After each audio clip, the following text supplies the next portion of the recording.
Mahal na mahal ni Jeffrey si Daisy. Lahat ay gagawin niya para sa kanyang nobya. Kahit pa nga ipagpalit niya ang kursong pinili para lamang makasama ito sa iisang silid-aralan. Napakalayo nga naman ang kurso niyang chemical engineering sa kurso ni Daisy na tourism. Ngunit dahil masyadong clingy si Daisy at gusto'y parati itong masunod, ay napilitan siyang ipagpalit ang kanyang nais sa gusto nito. Ang layo raw kasi ng building nila sa building ng mga ito, ngunit imbes na magkaroon sila ng kasunduan kung saan sila magkikita, ay naisipan na lamang nitong mag-shift ng kurso. Natawa na lamang si Jeffrey at sinabing uso na ang cellphone. Kung tutuusin pa nga'y makakapag-text o kaya naman ay makaka-PM sila sa isa't isa, lalo kung nasaan sila. Maaari din namang mag-video call at maaari din silang magkita pagkatapos ng klase. Pero bakit pa nga kailangan niyang mag-shift sa tourism? Ngunit hindi nakumbinsi si Daisy. Sa katunayan pa nga'y nagtampo pa ito. Ika naman ay hindi niya ito tunay na minamahal at baka may tinatago siyang babae na kaklase sa chemical engineering. Hindi makapaniwala si Jeffrey na aakusahan siya ng ganoon ang nobya. Sa normal siguro magkasintahan at lalaking may matinong pag-iisip ay hindi ito papayag sa nais na mangyari ni Daisy. Para na rin kasi niyang ipinagpalit ang kanyang kinabukasan para sa isang relasyong wala namang kasiguraduhan. Pero dala ng kabataan at kagustuhang mapatunayan na wagas ang damdamin para sa dalagang tuyuin man ay iniibig pa rin niya. Napilitang mag-shift ng kurso si Jeffrey. Mabuti na lamang at first year pa lamang siya at hindi pag-aanong nasasayang ang kwarta ng mga magulang. Nang lumipat nga ng kurso si Jeffrey ay naging magkaklase sila ni Daisy. Lalo nang naging clingy at demanding ang babae. Kapag may hindi ito nagustuhan ay magtatampo kaagad. Kailangan ay sundin niya palagi dahil aakusahan na naman siya nitong hindi ito mahal. Mula sa pagkain, inumin, damit na isusuot o maging sa lugar na pupuntahan. Ganon din sa librong babasahin hanggang sa pelikulang panonoorin. Dapat si Daisy ang masusunod. Si Jeffrey naman na isa't kalahating utu-uturin ay susunod naman. Daig pa ang nahipnotismo. Ewan ba? Ganun nga yata kapag bata pa at unang beses na umibig. Lahat ay hahamakin, masunod lamang. Tumagal din ng ilang taon ang relasyon nina Jeffrey at Daisy. Isang bagay na may pagmamalaki na magkasintahan ay nakuha nilang maghintay hanggang sa makatapos ng kolehiyo bago sumabak sa mas maselang bahagi ng isang relasyon. Demanding man at isip bata ay napakasagrado ng pagkababae para kay Daisy. Kaya naman hindi ito nagpadala sa mga panunukso ni Jeffrey na ibigay ang sarili nito. Nakipagkasundo ang dalaga na kailangan na muna nilang magtapos ng pag-aaral at makapagpakasal bago pagsaluhan ang kanilang pag-iibigan. Iginagalang naman iyon ni Jeffrey. Nauunawaan niya si Daisy dahil ang pagiging dalisay ng babae hanggang sa araw ng kasal ay isa sa mahigpit na kautusan sa relihiyon na kinaaaniban nito. Parang siya rin lang naman ay may matibay na paniniwalang galing din sa kanilang relihiyon at bilin na rin ng kanyang mga magulang. Iyon ay ang wag na wag niyang iwawala ang medalyon na suot niya mula pa noong pagkabata. Isa iyong ginintuang medalyon na hugis biluhaba. 1 pulgada lamang ang laki noon at sa gitna ay nakaukit ang isang arkanghel na si San Miguel. Bantay raw niya iyon upang hindi siya malapitan ng masasamang espiritu. At dahil halos buong buhay na nga niyang suot ang nasabing medalyon, ay nakasanayan na niyang nakadikit iyon sa katawan. Parang may kulang nga din sa kanya kapag nalilimutan niya itong isuot matapos ang pagligo. Parang may butas sa pagkatao niya na hinahangin kapag iyon ay wala. Kaya naman hahanapin niya kaagad ito at isusuot. Sa tinagal-tagal na ng relasyon nila ni Daisy ay nalingid sa kaalaman nito ang patungkol sa kanyang medalyon. Maigi na lamang dahil hindi pala iyon magugustuhan ng babae. Pinaplano na ni Jeffrey at Daisy ang kanilang kasal. dapat ay sa gabi ng kanilang pag-iisang dibdib, ibibigay ni Daisy ang kanyang pagkababae sa kasintahan. Subalit dala marahil ng ilang taong pagpipigil at pagtitiis ay hindi na rin nakapaghintay pa hanggang sa kanilang pulot gata ang magkasintahan. Katwiran nila ay ikakasal na rin naman sila. Sila na talaga ang nakatadhana sa isa't isa kung kaya't ano pa ba ang kanilang hinihintay. Isang gabi nga ay naganap ang kanilang pag-iisa. Ipinadama ang init ng pagmamahalan na ilang taon nilang inipon. Masayang masaya ang magkasintahan pagkatapos ng kanilang pag-iisa. Nakaunan pa si Daisy sa braso ni Jeffrey habang hinahaplos ang dibdib ng lalaki nang makapa nito ang medalyon. Napansin na ng dalaga ang kwintas na iyon ngunit hindi niya nakikita ang nakaukit doon. Sa pagkakataong iyon nga ay natitigang mabuti ni Daisy ang imahe sa medalyon. Napapitlag pa nga si Jeffrey nang bumalikwas ng bangon si Daisy at itinuro ang kanyang kwintas. Agad-agad ay inutos ni Daisy na alisin niya iyon sa kanyang katawan. Hindi raw dapat siya sumasamba sa mga rebulto at imaheng gawa ng tao dahil hindi raw iyon ikinalulugod ng Diyos. Napatawan na lamang ang binata at bumangon na rin. Anya ay suot na niya ang medalyon mula pa sa kanyang pagkabata at naiilang siya kapag iyon ay wala. Mariin pa nga niyang sinabi na hindi naman anya sinasamba ang arkanghel na naroroon. Nakasanayan na lamang talaga niya na kasama iyon araw-araw. Padabog na humalukip-kip si Daisy at sumimangot pa. Alisin daw dapat ni Jeffrey ang kwintas na iyon kung talagang siya ay mahal ng lalaki. Napabugan na lamang ng hangin ang binata. Eto na naman at sinusumpong na naman si Daisy. Kung hindi lamang talaga niya mahal ang taong iyon ay baka matagal na silang naghiwalay. Nakipagkompromiso na lamang siya rito para wala na ring away. Anya ay hindi niya isusuot ang kwintas kapag magkasama sila ngunit hindi niya iyon maaaring alisin sa kanyang katawan. Hindi na lamang kumibo si Daisy kaya sinusuyo-suyo pa niya ito. Nakahinga siya ng maluwag nang makita muli ang pagngiti ng dalaga at yumakap na rin sa kanya. Nagsorry pa nga ang babae. Pasensya na nga raw kung naging OA ito. Gusto lamang naman daw na mailagay siya sa tama dahil hindi talaga ikinatutuwa ng Diyos ang pagkakaroon ng idol. Number 1 pa naman daw sa 10 utos ng Diyos na ang Diyos lamang ang dapat niyang mahalin ng higit sa lahat. Ngunit hayun siya at may imahe ng anghel sa katawan. Huwag na raw niya itong isusuot kung sila ay magkasama. Puro oo na lamang si Jeffrey para matapos na ang usapan. Lingid sa kaalaman ng binata ay pinasakay lamang siya ni Daisy na pumapayag na itong huwag niyang isuot ang kwintas kapag magkasama sila.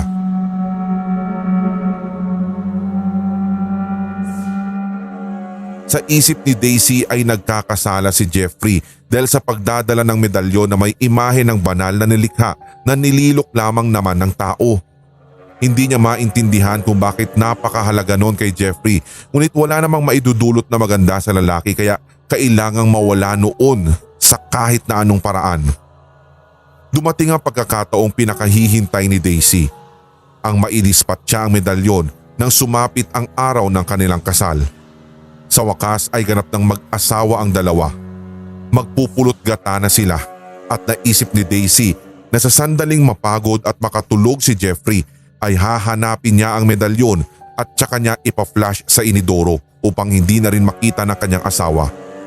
Sa ganoong paraan ay hindi na ito magiging makasalanan sa mga mata ng Panginoon. Madaling ang naisagawa ni Daisy ang pinaplano. Hindi nga suot ni Jeffrey ang kwintas ngunit nakaperdibli naman iyon sa t-shirt na suot nito sa ilalim ng barong Tagalog. Nang mahubad ang t-shirt ay nasa tabi naman iyon ni Jeffrey habang natutulog. Hindi talaga nito makuhang lumayo sa nasabing medalyon. Hinablot niya ang medalyon. Napigtas ang ginituang chain nun. Dali-daling tumakbo sa loob ng banyo ang babae at inihulog iyon sa inidoro sabay flush. Napangiti pa nga siya habang nagpapaikot-ikot ang medalyon sa umaagos na tubig hanggang sa tuluyan na iyong lunukin ng toilet bowl. Sa wakas, kalulugdan na ng Diyos ng kanyang asawa dahil wala na ang naturang medalyon. Ang mabuting tigasunod ng salita ng Diyos ay dapat na sa Panginoon lamang nagtitiwala at hindi sa mga ganoong medalyon na kalokohan lamang. Paglabas ni Daisy ng banyo ay laking gulat pa niya nang makitang nakatayo ang kanyang asawa. Kinabahan siya dahil baka hanapin nito ang kwintas, ngunit kahit na ano ang mangyari ay hindi niya aaminin na siya ang kumuha at nagtapon nun. Lumapit siya rito at hinawakan ang balikat ng lalaki. Napasinghap siya nang bigla na lamang siyang kuyumusin ng halik sa labi ng lalaki. Masyado iyong marahas at tila hindi pag-ibig kundi kakilakilabot na pagnanasa ang ibig na ipahatid. Naitulak niya si Jeffrey nang ngiting-ngiti naman sa kanya. Napakaluwag ng ngiti nito na kung tutuusin ay nakakapunit na ng muka. Samantalang naniningkit naman ng pataas ang mga mata. Para itong distorted na larawan kung kaya't napaatras si Daisy. Dahan-dahan namang lumapit sa kanya ang asawa at sa ibang tinig ay nagpasalamat sa kanyang pagdispatsa sa medalyon. Sa wakas ay nakalaya na ito sa kulungan ni Jeffrey.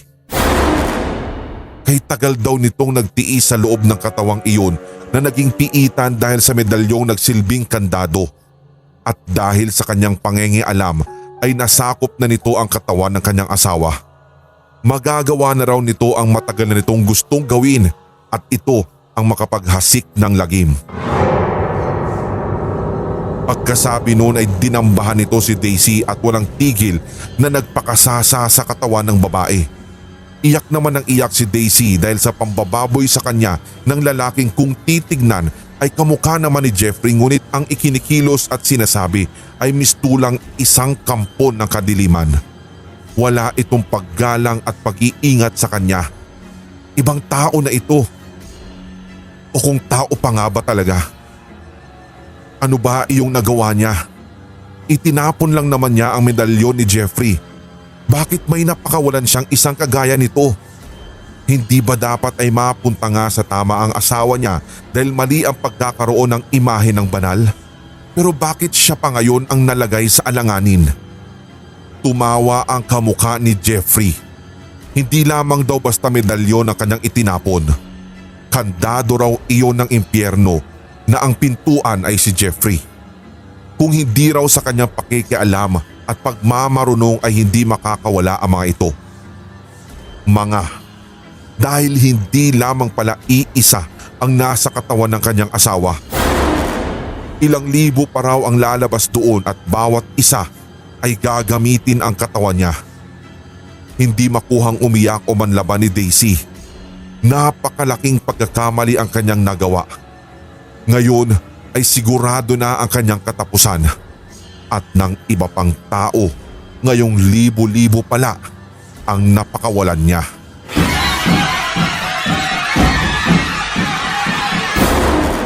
Hinapot, Best of 2022. Nanginginig ako sa takot habang nakatakip ang dalawang palad ko sa aking bibig.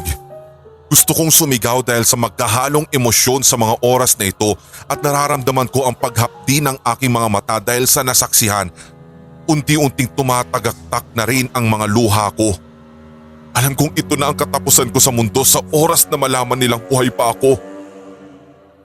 Ako si Rex at ito ang nakakahilakbot kong karanasan.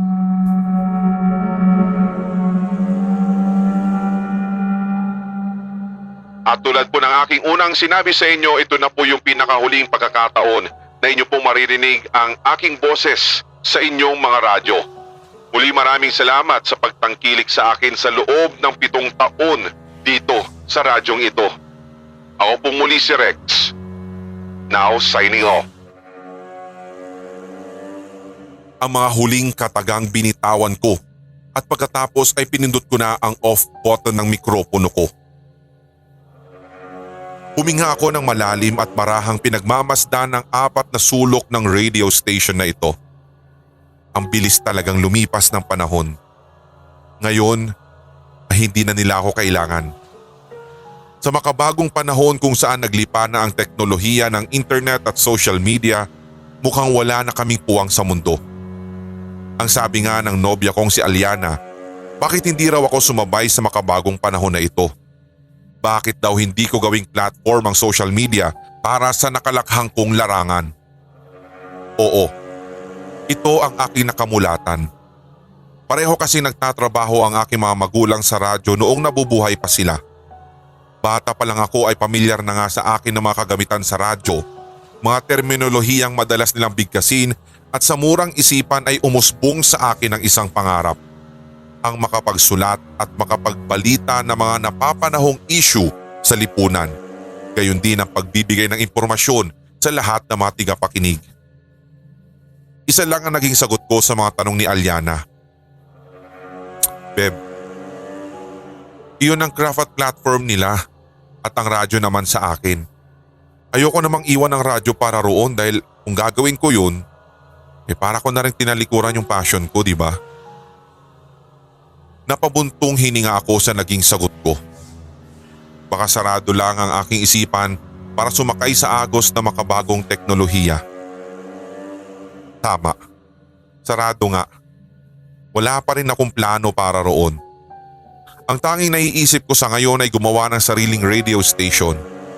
May naging ipon naman ako sa loob ng 7 taon at may kalakihan ang naging back pay ko sa kumpanya kaya iyon ang gagawin kong puhunan. Sabado. Hindi pa tumitilaok ang mga manok ay maaga na akong gumayak. Marahan kong binuksan ang pinto ng kotse at pinaharurot ito. Ayokong abutan ng traffic sa EDSA kaya madaling araw pa lamang ay nagmaneho na ako papunta sa bayan ng San Isidro. Tahimik ang paligid at puro gubat ang magkabilang parte ng kalsada. Unti-unti nang lumiliwanag ang paligid ngunit hindi ko maramdaman ang enerhiyang gusto kong masaksihan sa haring araw. Tiyak na may nagbabadyang ulan sa loob-loob ko. Nakumpirma nga ito ng weather radio announcer matapos kong buksan ang radyo ng kotse. Hindi lang pala ulan ang darating, kung hindi signal number 2 na bagyo sa mismong araw na ito. Nakalipas nga ang 1 oras na biyahe ko at tuluyan ng umulan ng malakas. Patuloy ang pagpapalipat-lipat ng windshield sa kaliwa at kanan nang biglang tumunog ang cellphone ko. Tumatawag na pala si Aliana. Good morning, ma'am. Halatang bagong gising lang ang aking pinakamamahal na nobya dahil sa medyo garalgal nitong boses. Sagot ko naman. Morning, babe. Uy, sorry ha, hindi na kita tinawagan kanina bago ako umalis ng bahay. Sigurado mahimbing pa kasi yung tulog mo eh. Habang hawak ng kaliwang kamay ko ang telepono at ang kanan naman ay sa manibela. Ayos lang yan, babe. Basta mag-ingat ka roon sa San Isidro, ha? Wika ng malambing kong nobya mula sa kabilang linya. Oo naman, babe. Saglit lang naman itong meeting ko kay Sir Rico eh. Tsaka kukunin ko lang din yung mga kagamitan sa itatayo nating radio station. Pagpapaliwanag ko pa. Bigla akong nabitawan ng telepono dahil sa malaking batong natamaan ng gulong sa bako-bakong kalsada. Yumuko ako para abutin ito ngunit huli na ang lahat matapos akong bumalik sa maayos na pagkakaupo. Mabilis na tumatakbo ang baboy ramo at tumawid sa makitid na daan. Bigla akong kinabig pakaliwa ang manibela at sumalpok ang minamaneho kong kotse sa isang puno. Kitang-kita ng mga mata ko kung paano nabasag ang salamin ng kotse sa harap ko dahil sa isang mahaba at matulis na sanga ng punong kahoy. Tiyak ko, 1 pulgada na lang ang pagitan at muntik nang tumusok ang matulis nitong dulo sa aking leeg. Hindi ko alam ang mararamdaman ko. Magkahalong kaba at takot ang bumalot sa aking pagkatao, kasabay pa nito ang mabilis na pagpintig ng aking puso. Mabuti na lamang naka-seatbelt ako at hindi tumagos ang sanga sa aking katawan. Mahal pa ako ng Diyos. Ayaw pa niyang matapos dito ang aking mga plano sa buhay. Sa loob-loob ko, kasabay ng malalim na buntong hininga. Tinanggal ko ang seatbelt at marahan kong kinuha ang payong sa likod na upuan ng kotse. Kailan kaya titigil ang malakas na ulan na to? Pagtatanong ko sa sarili. Binuksan ko rin ang pinto ng sasakyan at lumabas pagkatapos. Sinuri ko ang kotse sa labas kung may ibang sira. Nakahinga ako ng maluwag nang malamang hindi naman na flat ang gulong ko. Wala pa naman akong ekstrang gulong kung sakali. Napapailing kong hiyaw sa sarili. Papasok na sana ako ng sasakyan nang bigla kong mapansin sa kabilang sulok ng kalsada ang wala ng buhay na baboy ramo. Dahan-dahan akong humakbang papalapit dito at hindi alintana ang malakas na patak ng ulan at mga putik sa aking mga binti. Nakita kong dumadanak ang malabnaw nitong pulang likido sa kalsada at sa damuhan. Sinipat ko pa ng maigi ang wala ng buhay na hayop. May butas ang leeg nito na sa hula ko ay sanhi ng pana at natanggal na lang ng kusa dahil kumaripas ito ng pagtakbo. Bumalik ako sa sasakyan ngunit laking gulat ko nang makitang flat na ang dalawang gulong sa harapan ng aking kotse. May pana ang mga ito. Dito na unti-unting bumalot ang hilakbot sa aking isipan. Sino naman kaya ang walang pusong gagawa nito? Pero imbes na gumawa ng ingay, minabuti kong tumahimik muna para hindi ako marinig kung sakaling nasa paligid lamang ang gumawa nito. Sinipat ko ang kapaligiran ngunit tanging malakas lang na patak ng ulan ang naririnig. Kinuha ko ang cellphone na nakapatong sa upuan. Tatawagan ko sana sina Aliana at si Sir Rico ngunit wala itong signal. Naglakad-lakad pa ako para humagilap ng signal ngunit nadismaya lang ako. Patuloy kong tinatahak ang kalsada hanggang sa sinubukan kong pumasok sa loob ng kagubatan. Nagbabaka sakali akong may mga nakatira rito para mahinga ng tulong. May nadaanan akong dambuhalang bato na kasing laki siguro ng isang bahay kubo. Napansin kong may mga nakasulat dito gamit ang pulang likido. Hindi ko maintindihan ang mga nakasulat doon pero natitiyak kong mga letra iyon ng alibata. Halos 1 oras na pala ako naglalakad sa kagubatan at mukhang naliligaw na rin ako. Tumila rin kahit papaano ang ulan, subalit wala pa rin akong nakikitang mga bahay. Sa aking patuloy na paglalakad, may mga napansin akong mga estatwa o rebulto na nagkalat sa kahit saang parte ng kagubatan na aking nadadaanan. Pare-pareho itong nakadipa ang mga kamay at nakatingala sa kalangitan, ngunit magkakaiba lang sa taas at sa hulma. Nakapagtatakang may mga estatwa rito, ngunit wala naman akong nakikitang mga bahay. Tulong! Tulong! Malakas na paghingi ng saklolo ng batang babae sa hindi kalayuan.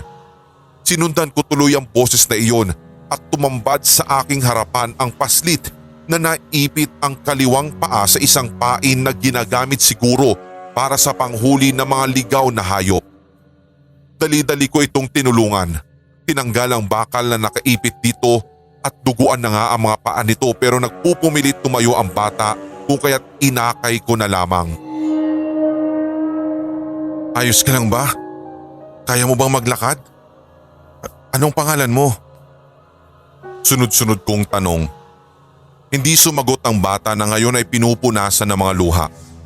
Tumingin lang ito sa akin at pagkatapos ay mabilis na tinanggal ang aking kamay sa kanyang braso. Mabilis itong kumaripas ng takbo na tila pilit iniinda ang namamagang paa. Matapos iyon, hindi ko na mahanap ang bata kung saan ba ito pumunta dahil na rin sa malalaking puno at halaman sa paligid. Maya-maya, may natanaw akong 2 camping tent sa hindi kalayuan.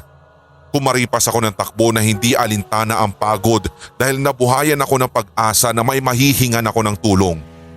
Ngunit sa pangalawang pagkakataon, nadismaya na naman ako dahil walang mga tao sa 2 tent. Ang nakapagtataka lamang, nagkalat sa labas ang mga gamit sa 2 tent na tila inakyat ito ng magnanakaw. May mga nakita rin ako mga dilatang pagkain sa lupa. Sa isip-isip ko, pero pag nanakaw nga ba ang motibo? Na hindi man lang kinuha ang mga kagamitan gaya ng damit. Ayun pa yung bag. Kasi dito pa yung mga wallet. Binuksan ko ang isang kulay asul na backpack. May nakita akong cellphone sa loob at dali-dali kong kinuha ito ngunit wala ring signal gaya ng inaasahan ko.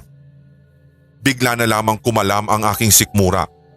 Hindi pa pala ako nag-aalmusal kaya marahan kong kinuha ang isang lata ng sardinas. Bubuksan ko na sana ito nang biglang dumilim ang paligid. Naramdaman kong may matigas na bagay na humampas sa aking likuran. Ilang minuto akong nawala ng malay at ngayon ay nararamdaman kong may humahatak sa aking mga paa habang ang buong katawan ko ay namamanhid at nakaratay pa rin sa maputik na lupa ng kagubatan. Kakaibang hapdi sa katawan na nagpadilat muli ng aking ulirat. Kahit nahihilo pa ay sinikap kong ilibot ang paningin upang malaman ko kung nasaan na ako.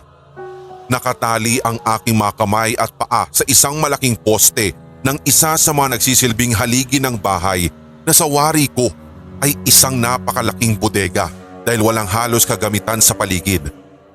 Sa kaliwang haligi ng bahay, may isang babae na sa tansya ko ay nasa 20 pataas ang edad ngunit hindi naman lalagpas ng 30. Tulad ko, nakatali rin na mga kamay at paa pero nakayuko ito at walang malay. Sa kabilang sulok naman, may napansin akong 3 estatwa. Nakatayo ang mga ito. Nakadipa ang mga kamay at nakatingala. Katulad ito ng mga ribultong nakita ko kanina sa gubat. Mga ilang minuto lang ang lumipas na biglang bumukas ang pinto ng bahay. May 3 matandang lalaki na pumasok. Puting damit sa pang-itaas at puti rin ang mga salawal ng mga ito. Napansin ko pang may mga kwintas sila na pare-parehas ng simbolo ng araw. Sino kayo? Bakit kami nandito at nakatali? Bulalas ko sa 3 lalaki kahit pa nahihirapan akong bigkasin ang mga katagang na mutawi sa aking bibig. Ngunit hindi sumagot ang 3. Tila mga bingi ang mga ito at hindi man lang tumingin sa kinaroroonan ko. Sa halip, binuhat na mga ito ang 3 estatwa at lumabas na ng bahay. Alam kong may mali. May masamang mangyayari. Nasa liblib akong lugar na tila wala na yata sa mapa ng Pilipinas. Napatingin akong muli sa babaeng nakayuko at nakatali kagaya ng pagkakatali sa akin. Sinitsitan ko siya para hindi ako marinig ng nasa labas. Marahang gumalaw ang ulo nito kaya tinawag ko na siya. Miss! Gising! Huy! Nasaan tayo? Bakit nila tayo tinali ng ganito? Itinaas nito ang ulo. Tumingin kung nasaan ako banda at napansin ko ang markang araw gamit ang pulang likido sa noo ng babae. Puti ang kasuotan nito at dito ko na nga napansin na ganon din pala ang damit ko. Tulong! Tulungan niyo kami! Biglang nagsisisigaw ang babae at pilit na binubuwag ang mga pising nakatali sa mga kamay at paa. Subalit, Miss, huminahon ka! Maririnig ka nila at baka kung ano pang gawin sa atin. Iyaw ko na halos bumubulong na dahil nakita ko sa labas ng bintana na may mga taong dumaraan. Papatayin nila tayo! Mga hayop sila! Tila may kung anong hilakbot ang dumaloy sa aking katawan makaraan kong madinig iyon. Hindi pala ako nagkakamali. Mukhang may malaking peligrong naghihintay sa amin. Buti na lang nakinig ang babae matapos kong makailang pagsabihan na huminahon ito. Hanggang sa kalmado na ako nakapagtatanong sa kanya. Anong pangalan mo? Tsaka ano nangyari sa'yo? Ako si Luisa. Nagplano kami magkakaibigan na mag-camping. Galing kami sa Maynila at napadpad kami sa lugar na ito dahil sa aksidente sa kalsada. Na-flat ang gulong ng aming sasakyan dahil sa mga tama ng pana. Sumalpok yung kotse sa malaking puno. Tuloy-tuloy na pagkikwento ni Luisa. Ngunit nahihilo ako at hindi makapaniwala sa mga naririnig. Una, sila pala ang may-ari ng camping tent na nakita ko sa kagubatan. At pangalawa, parehong may pana ang gulong ng aming mga sasakyan. Magsasalita pa sana si Luisa nang biglang bumukas muli ang pinto. Ngayon, hindi lang 3 ang pumasok. Marami na sila. Grupo sila ng lalaki, matanda, babae, bata. Ganon din ang mga kasuotan nila.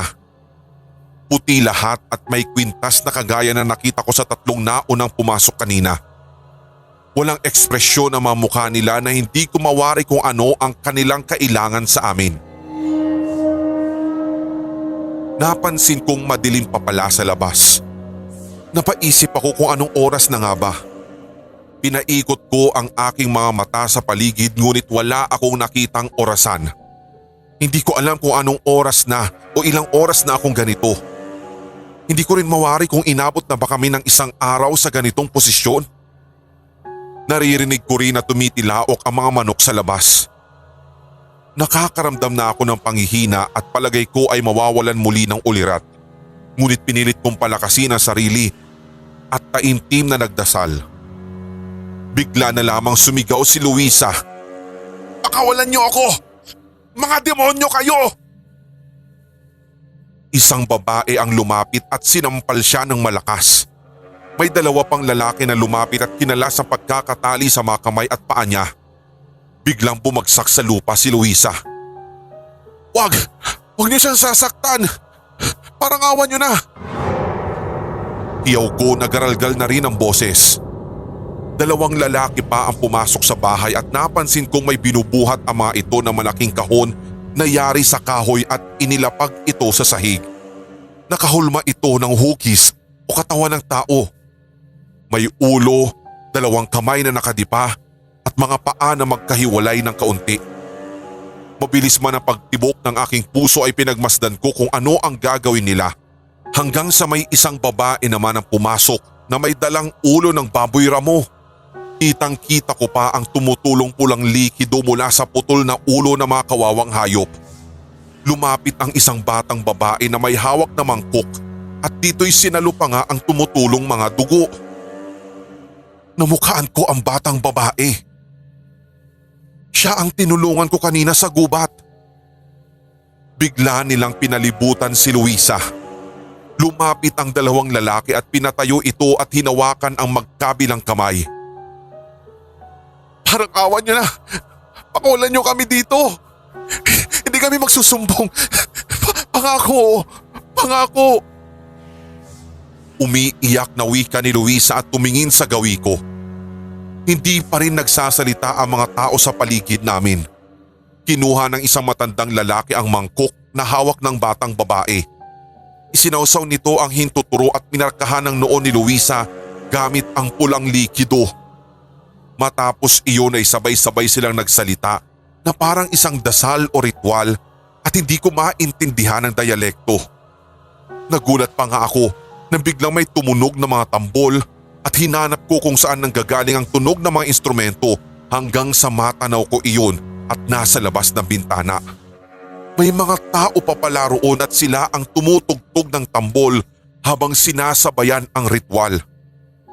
Ang mga sumunod na pangyayari ay tiyak na hindi ko inaakala at magpapatiwarik ng aking sikmura. Alam kong may masama silang balak, ngunit wala ni sa aking guni-guni ang mga gagawin nila. Isang matandang babae ang lumapit kay Luisa. Walang ekspresyon ang mukha nito gaya ng iba nitong kasamahan. Napansin kong ang kanang kamay ng babae ay nasa loob ng bulsa na tila may hinahawakan doon na hindi ko mawari. Walang ano-ano ay hinila ng kaliwa nitong kamay ang buhok ni Luisa sa likod, dahilan upang mapatingala ang huli. "Parang awan niyo na, huwag niyo ko sasaktan. Magkano ba kailangan ninyo? Magbabayad ako. Iyon ba ang..." At hindi na naituloy pa ni Luisa ang sasabihin dahil sa isang kurap ko, ginilitan na ng babae ang leeg ni Luisa. May maliit na kutsilyo pala doon sa bulsa ng matandang babae. Napalaki na lang ang aking mga mata sa nakita at hindi na ako nakaimik. Tumulo na lang bigla ang mga luha ko at bumilis lalo ang pintig ng aking puso at parang hindi ako makahinga sa aking nasaksihan. Sumirit ang sariwang pulang likido mula sa liig ni Luisa at bigla na lamang nagpalakpakan, pumalakhak at parang nagdiwang ang mga taong naroroon sa loob na parang mga baliw. Naligo sila sa pulang likidong iyon. Sinasalo nila ang bawat sumisirit na dugo at ipinapahid nila sa kanilang katawan. Ang kaninang puting mga damit ay napalitan ng matingkad na likidong iyon. Lalo namang lumakas ang tunog ng mga tambol sa labas ng bahay, habang ang grupo ng mga tao sa loob ay halos magsisayawan na sa ligayang nadarama nila sa oras na yon. Akala ko nga ay doon na matatapos ang kanilang ritual, pero hindi pa pala. Pinahiga nila ang katawan ni Luisa doon sa kahon na may hugis ng tao. Nakadipa si Luisa at ang mga binti ay magkahiwalay ng kaunti na ayon sa hulma ng kahon na gawa sa kahoy. Pinatingala nila ang kawawang biktima at kitang-kita ko tuloy ang hiwa nitong leeg. Ngayon, nakabuka na dahil sa pagtingala lalo ng ulo at may mga dugo pa ring lumalabas. Ano ba ang gagawin nila? Mga hayop kayo! Mga hayop! Naghuhumiyaw ang aking isipan. Wala akong magawa dahil sa pagkakatali ng mga kamay at paa ko. Biglang may pumasok ulit na 3 kalalakihan na may dalang mga sako sa magkabilang kamay ng mga ito. Abot langit ang pagkagulat ko nang biglang may ibinuhos sila sa bangkay ni Luisa na nagmula doon sa mga sakong bitbit. Semento pala iyon na malagkit pa at bagong gawa pa lamang. Tinabunan nila ang buong katawan ni Luisa na halos magmistula itong isang rebulto. Muli, naririnig ko ang tilaok ng mga manok sa labas at ngayon lang rumihistro sa akin. Mukhang liwayway na pala. Sana masilayan ko pa ang araw. Mahinang tapik sa aking kaliwang pisngi ang nagpagising sa akin. Napatingin ako sa batang babae na nasa harap ko ngayon at biglang nagbalik sa aking ala-ala ang mga nangyari. Napatingin ako sa aking mga kamay at sa mga namumula kong mga pulsuhan. Sana'y panaginip lamang ang lahat. Sana isang pangungot lang iyon na hindi kailanman babalik muli o dadalaw sa aking pagtulog. Ngunit alam kong hindi isang pangungot ang aking mga nasaksihan. Hindi ko alam kung kailan nangyari iyon dahil hindi ko na alam ang oras o araw na nagdaan. Subalit natitiyak kong totoo ang mga iyon. Na nasa realidad ako at nasa panganib ang aking buhay. Bumalot muli ang hilakbot sa aking pagkatao nang sumagi sa aking isipan na baka mamaya lang ay may papasok muling mga tao at kakalasin ng mga pisi sa aking mga kamay. Lalagyan ng marka ang aking noo gamit ang pulang likido na dumadaloy sa baboy ramo. Gigilitan ang aking leeg at bubuhusan ng semento ang aking katawan. Hindi ba ikaw yung batang tinulungan ko sa gubat? Kumusta yung paa mo? Garalgal ang aking boses habang pinagmamasdan ko ang kanyang presensya. Mahaba ang buhok ng bata na abot hanggang tuhod. Nakaputi pa rin ito gaya noong una ko siyang makita. May hawak itong mangkok na may kanin at isang pirasong nilagang itlog. Kailangan mong kumain para may lakas kang tumakbo mamaya. Mahinang sabi nito na halos pabulong. 3 araw ka na rito. Ayaw mo bang tanggapin ang mga dinadala kong pagkain para sa'yo? Saka ko biglang naaalala ang pagtataboy ko sa kanya noong mga nagdaang araw. Marahil ay nawawala ang aking memorya sa mga nangyayari sa aking paligid.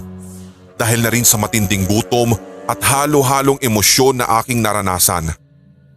Napailing ako ng bahagya at tila pinaalala ko sa aking sarili na ako si Rex.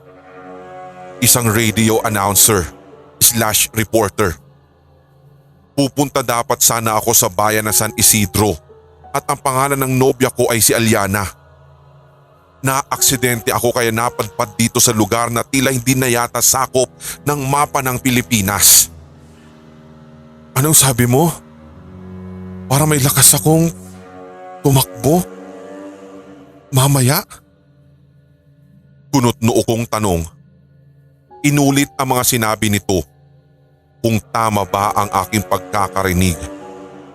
Sa mga oras na yon, hindi ko kasi alam kung halusinasyon ko na lamang ba ang nangyayari. Tumango ang bata at lumapit ito sa akin. Idinikit niya ang kanyang labi sa aking tenga at pagkatapos ay bumulong. Itatakas kita rito. Mabilis na rumihistro ang mga sinabi ng bata sa aking utak.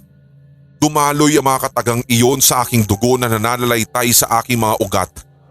Tuloy-tuloy ang daloy ng mga iyon hanggang sa aking puso na ngayon ay tumitibok na ng malakas. Nakabibingi ang kabog ng aking dibdib. Tila nabuhayan ako ng loob na sa wakas ay may pag-asa akong makatakas sa tiyak na kapahamakan at kamatayan. Mahinahong wika pa ng bata. Tinulungan mo ako sa gubat. Mabuti kang tao kaya tutulungan din kita. May kinuha itong kutsilyo sa kanyang bulsa at unti-unting kinalas ang mga tali sa aking magkabilang kamay. Matapos kong ubusin ang dinala niyang pagkain, hindi ko maiwasang itanong ang mga bagay na tumatakbo sa isipan ko ngayon. Bakit pa nila ginagawa ito? Ang aking angkan ay naniniwala at sumasamba sa dambuhalang bato na nasa kagubatan. Iyon ang nagsisilbi naming bathala. Iyon ang nagbibigay ng masaganang ani sa mga magsasaka. Pag-uumpisa niya, nakaupo siya sa harap ko. Nakayuko habang nililigpit ang aking pinagkainan. Bigla kong naalala ang malalaking bato na nadaanan ko sa gubat na kasing laki ng bahay kubo. Hanggang sa nagkwento siyang muli. Minamarkahan namin ang aming bathala gamit ang pulang likido ng hayop o tao bilang simbolo ng aming pag-aalay. Ang mga tao naman sa kabihasnan na naliligaw dito sa aming lugar, ginagawa naming ribulto.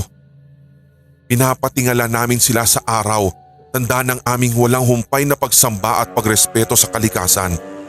At ang kapalit nga nito ay ang mga biyayang aming natatanggap ng walang humpay. Dito hindi kami kasi nagugutom. Wala kaming problema. Walang gulo. Walang sakit na kumakalat. At higit sa lahat, walang kamatayan. Mahabang pagpapaliwanag ng bata. Hindi ko lubos maisip na may mga tao pa pala na naniniwala at sumasamba sa mga anito. Dati, ang akala ko ay makaluma akong tao dahil hindi ko tinatangkilik ang mga makabagong teknolohiya at ang social media. Pinanindigan ng trabaho sa radio station kahit ito ay hindi na uso sa panahon ngayon.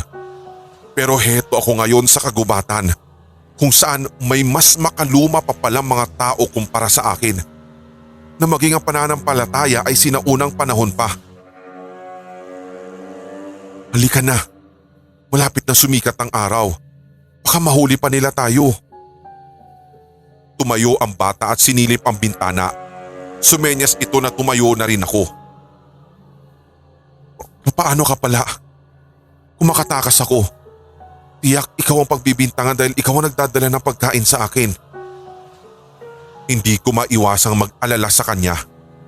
Naramdaman ko ring sumasakit ang aking buong katawan habang marahan akong humahakbang papalapit sa kanya. Ako na ang bahala doon. Ang importante ay ang ngayon. Dapat makaalis ka na rito bago pa tumilaok ang mga manok. Inakay niya ako habang nagmamadali kaming makaalis sa bahay na iyon. Lumingon ako muli upang matiyak na walang ibang nakakita sa amin. Madilim at tahimik pa ang paligid kaya nakahinga ako ng maluwag. Nakayapak lang ako ngayon pero hindi ko iniinda ang sakit ng aking mga talampakan. Ang nais ko lamang kasi ng oras na ito ay makatakas at ang mabuhay. Ilang minuto pa ang nakalipas at nasa gitna na kami ng kagubatan. Nakita ko na namang muli ang mga ribultong nakadipa at nakatingala sa madilim na kalangitan. Patuloy pa rin kami sa pagtakbo. Nakatulong ang pagkain kanina kaya nagkaroon na ako ng lakas at hindi na inaakay ng batang ngayon ay humihingal na rin. Naaawa na ako sa kanya kaya minabuti muna namin na tumigil kahit saglit. Nasa hindi kalayuan ng camping tent kaya tinungo namin iyon upang kumuha ng maiinom. Ganoon pa rin ang itsura ng tent noong huli ko itong makita bago ako mawala ng malay. Ilang segundo lang ay narinig namin ang tunog ng tambol. Dahil nasa kagubatan kami, ang tunog na iyon ay lumalamon sa buong paligid. Alam ko ang ibig sabihin ng ritmo na iyon ng tambol. Nakatitig ang bata sa akin na may pagbabanta sa mga mata. Ano ang ibig mong… Hindi ko na natapos ang tanong ko dahil sumigaw na ito ng… Takbo! Kumaripas na kami ng takbo. Hindi alintana ang sakit ng mga paa. Abot hininga naming tinatahak ang masukal na gubat at biglang umulan na nga ng mga pana. Muntik na ako matamaan kung hindi pa ako lumingon at makitang papunta sa aking direksyon ng isa sa mga pana. Nakailag ako at dumapa, ngunit laking gulat ko rin sa aking nasaksihan nang ako ay lumingong muli. Nakaluhod na ang bata sa hindi kalayuan at may tama ito ng pana. Tagos ang pana sa gitnang bahagi ng kanyang dibdib at dumadanak na ngayon ng pulang likido. Tumakbo ka na! Iligtas mo ang sarili mo! Diretsuin mo lang yan at lumiko ka sa iyong kanan. Pagkatapos mong madaanan ng aming bathala. Naghihikaho sa paghinga ang bata habang itinuturo nito ang tamang daan. Tumayo ako mula sa pagkakadapa. Gusto ko sana siyang tulungan ngunit sunod-sunod pa rin ang pagpapaulan ng mga pana at nakita kong maraming tao na ang tumatakbo papunta sa aking kinatatayuan. Tumulo na lamang bigla ang aking luha bago ako tuluyang tumalikod sa bata at tumakbong muli ng mabilis. Salamat sa pagligtas mo sa akin. Tila nakikipag-unahan ako kay kamatayan ng sandaling iyon. Isang tama lang ng pana, alam kong iyon na ang magiging katapusan ko. Mawawalang saysay ang pagtulong sa akin ng bata at ang pagkamatay niya. Kaya sinabi ko sa sarili kong hindi maaari. Hindi pwedeng mawalan ng saysay ang ginawang pagsakripisyo ng batang iyon sa akin. Kailangan kong mabuhay. Kailangan ako ni Aliana. Kailangan kong may pagpatuloy ang aking propesyon bilang isang tigapagbalita at kailangan kong ibalita sa buong mundo ang aking pinagdaanan sa kamay ng kultong ito at nang mailigtas sa mga tao sa tiyak na kapahamakan. Kailangan kong bigyan ng wakas ang karumal-dumal nilang pagpatay sa mga taong ginawa nilang mga ribulto. Hanggang sa nadaanan ko ang dambuhalang bato at tinungo nga ang kanang daan. Hanggang sa nagbalik sa aking memorya na ito nga yung tamang landas katulad ng itinuro ng bata kanina. Malapit na rin ako sa kalsada at natatanaw ko na iyon. Mainit na palad ang dumampi sa aking pisngi. Muli ay kumabog ang aking dibdib. Hindi ko gusto ang pakiramdam na ito kaya ayokong idilat ang aking mga mata. Dahil ang huli kong naalala mula nang may gumising sa akin ay mukha ng isang bata at nasa loob ako ng bahay ng mga kulto. Pero… Rex! Umiiyak iyon na boses ng babae at kilala ko ang boses niya. Siya ang babaeng nakasama ko ng mahabang panahon. Ang babaeng pinakamamahal ko. Kung kaya't… Aliana! Naririnig ko pa ang tuyot kong boses. Takot man ay unti-unti kong idinilat ang aking mga mata. Naluluha si Aliana at ngumiti nang makita akong nakatitig na sa kanya. Magsasalita pa sana ako ngunit hinalikan na niya ako at niyakap na mahigpit. Ilang minuto rin ganoon ang aming pwesto. Aray! Aray! Pabiro kong hiyaw dahil sa sobrang higpit ng pagkakayakap sa akin ni Aliana. Naglakbay ang aking mga mata sa paligid at nakahinga ako ng maluwag sapagkat napagtanto kong nasa ospital ako at buhay. Nakaligtas ako sa tiyak na panganib at naunahan ko si kamatayan. Naglakbay din ang aking diwa sa mga sandali kung paano ako nakatakas. Nakarating ako sa kalsada. Walang tigil akong tumakbo hanggang sa may nakita akong dumaan na sasakyan at malaki rin na pasasalamat ko sa taong tumulong sa akin at nagdala sa akin dito sa ospital kung saan ako naroroon ngayon. nakayakap pa rin si Aliana sa akin. Mahal na mahal kita, Aliana. Ganon din ako, Rex. Wika niya. Ganito pala ang pakiramdam ng magkaroon ng pangalawang buhay. Hindi man maganda ang naging karanasan ko sa gubat na iyon, pero mas nabigyan ko naman ng pagpapahalaga ang mga salitang pagmamahal. Pagmamahal sa sarili at sa mga taong nakapalibot sa iyo. Pagmamahal din sa trabaho. Doon ka sa kung saan ka masaya. Ang importante ay mahal mo ang ginagawa mo. Ganon din ang oras. Huwag sayangin ang oras. Iparamdam mo sa iba kung gaano sila kahalaga sa iyo. At ang pagtulong sa kapwa. Hindi ko inaasahan na ang pagtulong ko sa batang iyon ay siyang magiging daan pala sa aking pagkaligtas sa kamatayan. Gumawa ng mabuti kahit walang hinihintay na kapalit.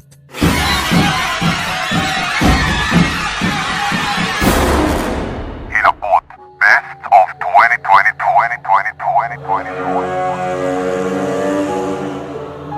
Sigurado na sina Josephine at Melfino sa isa't isa.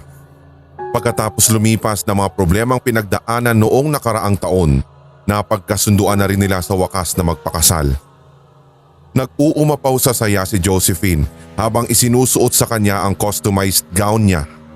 Siya na yata ang pinakamasayang babae sa araw na iyon. Parang ayaw na niyang matapos ang sandaling ito habang inaayusan siya ng kanyang designer at makeup artist. Pakiramdam niya, ganap na ang pagiging babae niya dahil sa ayos niyang iyon.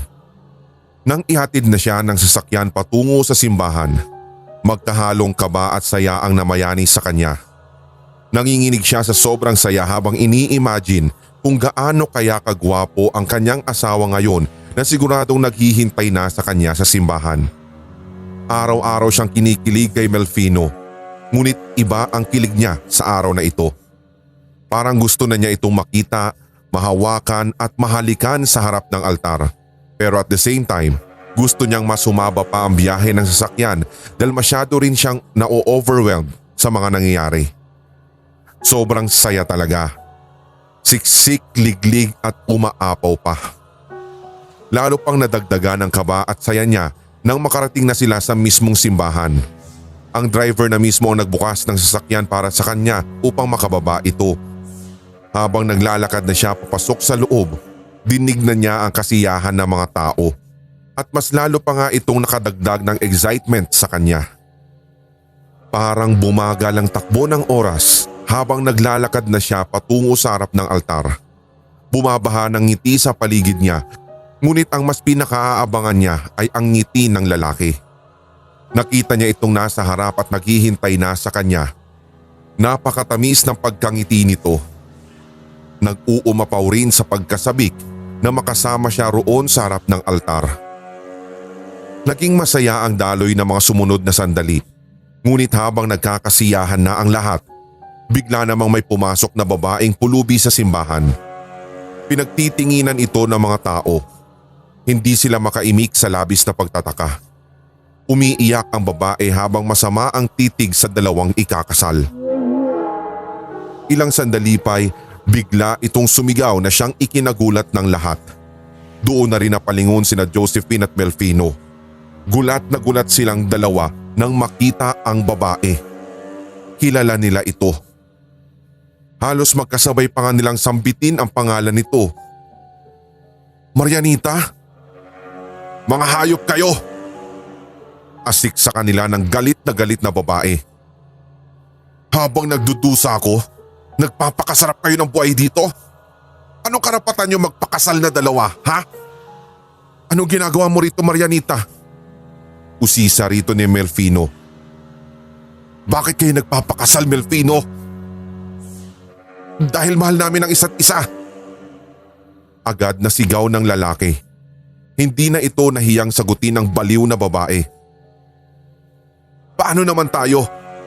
Paano tayong dalawa? Matagal na tayong wala, Marianita, at alam mo yan. Kaya hindi mo pwedeng sabihin sa akin na mali itong ginagawa namin dahil bago pa kami magkakilala ni Josephine, matagal na tayong hiwalay. Ikaw na lang itong sunod ng sunod sa akin eh. Hindi mo ako naiintindihan, Melfino. Kaya kita hinahabol dahil gusto ko makipagpalikan sa'yo. Nais kong baguhin ang sarili ko. Di ba iyon naman ang gusto mong gawin ko para mapatawad mo ko? Sinabi mo sa akin yun. Sinabi mo na kapag tinalikuran ko na ang pagiging mangkukulam ko at kapag hindi na ako nanakit ng tao, patatawarin mo ako at babalikan. Nagulat ang mga tao sa narinig nilang iyon. Nagkatinginan ang lahat. Pati ang pari na nasa harapan nila ay napaatras sa takot. Kinilabutan silang lahat sa babaeng ito na nakaitim, buhaghag ang buhok, madungis ang buong katawan at halatang matagal nang walang ligo. Matagal mo na dapat ginawa yan. Pero anong ginawa mo? Pinaghintay mo ko ng matagal. Ang sabi ko sa'yo, bibigyan kita ng 7 araw para baguhin ang sarili mo, pero pinaabot mo ng 1 taon, Marianita. 1 taon. Ganoon ako katagal naghintay at nagtiis sa pagbabaka sakaling babaguhin mo nga ang sarili mo. Pero anong ginawa mo? Pinagpatuloy mo pa rin. Kaya wala ka ng karapatan para habulin pa ako ngayon. Mag-move on ka na rin. At magpakabuting tao. Pero hindi ganoon kadaling talikuran ng lahing pinagmulan ko, Melfino. Hindi sapat ang 7 araw para tuluyan ko matanggal sa sarili ko ang itim na kapangyarihang ito. Inaabot din ng buwan bago ito mawala. Marami akong ritual na kailangang pagdaanan at iyong narinig mo sa ibang tao noon na may kinukulam ako ulit. Hindi totoo yun. Isang ritual lamang ang ginagawa ko noon para alisin sa sarili ko ang kaalaman ng pangkukulam. Pero nabigo ako. Alam mo ba kung bakit? Napag-alaman ko na hindi ko matatanggal sa akin na kapangyarihan kong ito hanggat walang basbas mula sa aking ina. At dahil patay na rin naman siya, wala nang ibang paraan para matanggal pa ito sa akin. Kaya patawarin mo na ako, Melfino. Pwede pa naman ako magbago na hindi tinatanggal ang kapangyarihan ko, di ba? Umalis ka na rito, Marianita. Huwag mo nang guluhin ang kasal namin ng asawa ko. Hindi na rin kita mahal. Wala akong mahal na mangkukulam. Mahiya ka sa ginagawa mo. Nandito ka sa loob ng simbahan. Hindi pwede rito ang mga taong katulad mo.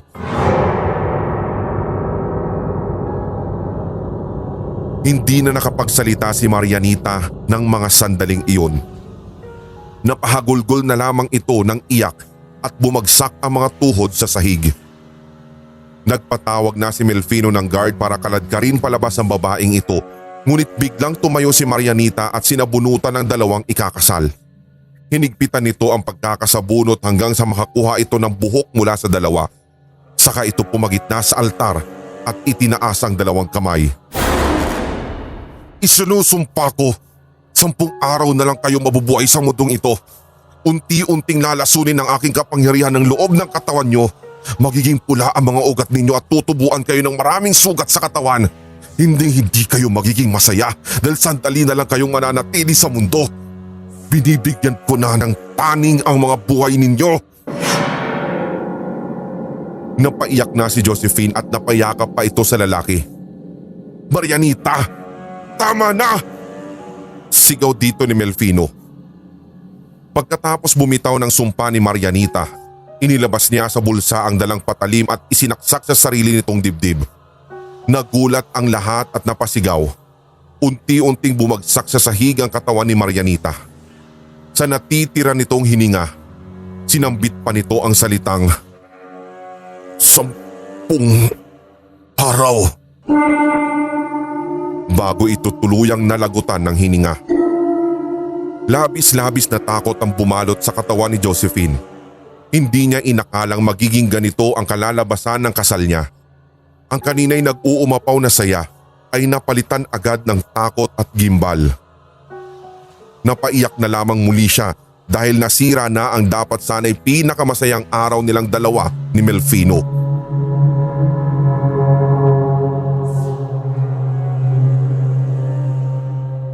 Pagkatapos ng kasal, naisipan ng 2 na magbakasyon sa probinsya ng babae sa Pampanga. Doon na rin nila balak gawin ang honeymoon nila. Binaliwala na lamang ng dalawa ang sinabi ni Marianita. Hindi na nila sineryoso yon. Pagkalipas kasi ng 5 araw mula nang ikasal sila, wala naman silang naramdamang kakaiba sa mga katawan nila. Kaya naman itinuloy na nila ang kanilang pagbabakasyon at naglakas loob ng mag-honeymoon. Ngunit kung kailan may nangyari na sa kanilang dalawa, saka naman sila nakaramdam na kakaiba sa kanilang mga katawan. Ika-6 na araw iyon nang bigla na lamang magsilitawan ang lahat ng ugat nila sa katawan. Laking gulat nila nang maging pula ang kulay noon. Hindi nila inakalang magkakatotoo pala ang sumpang binitawan ng babae. Nag-alala ang dalawa para sa isa't isa. Magkasama sila sa balkonahe habang magkayakap. Muli na namang napaiyak si Josephine. Ano nang gagawin natin, mahal? Nagkakatotoo na yung sumpa sa atin ni Marianita. Tiyak 5 araw na lang natitira sa atin. Huwag mo sabihin yan, mahal. Basta gagawa tayo ng paraan at hindi tayo mamamatay. Sabay pa tayong tatanda at makakabuo ng sariling pamilya, di ba? Pangako yan. Pagpapakalma sa kanya ni Melfino. Sinubukan nilang lumapit sa simbahan kung saan sila ikinasal. Humingi sila ng tulong sa pari doon para sila ibasbasan sa pagbabakasakaling mawawala ang sumpa. Ginawa ng pari ang lahat. Dinasalan sila, isinailalim sa isang taimtim na misa at winisikan pa ng holy water. Ngunit lalo lang lumala ang kalagayan nila. Nang matamaan ng holy water ang kanilang katawan, bigla silang nagkasugat. Para bang allergic ang kanilang katawan doon. Napaiyak na lamang ang dalawa. Mukhang wala nang nagiging epekto ang ginagawa ng pari sa kanila. Sinubukan pa nilang lumapit sa ibang mga pari at simbahan sa iba't ibang panig ng bansa, ngunit wala pa rin nangyari. Palala pa rin ng palala ang kalagayan nila. Unti-unti na rin silang nanghihina. Patunay ito na nauubos na nga ang oras nila sa mundo. Malapit na silang mamatay. Sa pagkakataong iyon, naisipan namang lumapit na mag-asawa sa albularyo at mga paranormal experts.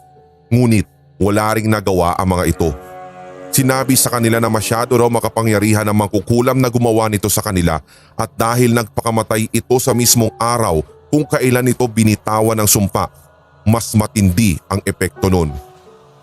Ang tanging paraan lang daw para mawala ang sumpa ay kailangang bawiin ito mismo ng mangkukulam na gumawa nun. Ngunit paano naman mangyayari yun kung patay na si Marianita? Ganap na nawala ng pag-asa ang dalawa. Napagod lang sila sa wala. Kung saan saang mga lugar sila nakarating ngunit nasayang lang ang lahat ng kanilang pawis at pera. Parang gusto na nilang tanggapin ang nalalapit nilang kamatayan. Isang araw na lang nga ang natitira para sa kanilang dalawa. Hanggang sa may naisip na paraan si Melfino. Noong unay hindi pumayag si Josephine dito, ngunit dahil nais pa nilang makabuo ng sariling pamilya at magtagal dito sa mundo, napapayag na rin ito ang babae sa huli. Nang gabing iyon ay naghanap sila ng satanista sa ibang lugar, hanggang sa makatagpo sila ng isang tagong organisasyon na may kaalaman sa pagtatawag ng demonyo. Kung wala nang magagawa ang liwanag para tanggalin ang sumpa sa kanilang katawan, ay lalapit na lamang sila sa dilim. Dilim sa dilim, sumpa sa sumpa. Ang sabi ng naturang organisasyon, wala raw silang kakayahan na tanggalin ang sumpa, ngunit may alam silang paraan para mapahaba ang kanilang buhay at kontrahin ang kamatayan na nakatakdang maganap pagkatapos ng 10 araw. Nagsagawa ng ritual ang mga ito ng gabing iyon. Nagtawag sila ng demonyo na tutulong kina Josephine at Melfino. Ang demonyong iyon ang nagpataw sa kanila ng panibagong sumpa para takpan ang sumpang ipinataw naman sa kanila ng mangkukulam. Ang sumpang iyon ay habang buhay silang mabubuhay dito sa mundo. Ngunit ang kapalit, tuwing sasapit ang Biyernes Santo hanggang Sabado de Gloria ay mamamatay pansamantala ang kanilang katawan. May mga nilalang na mabubuhay sa lupa at hahabulin sila para subukang patayin ang tuluyan ng kanilang mga bangkay.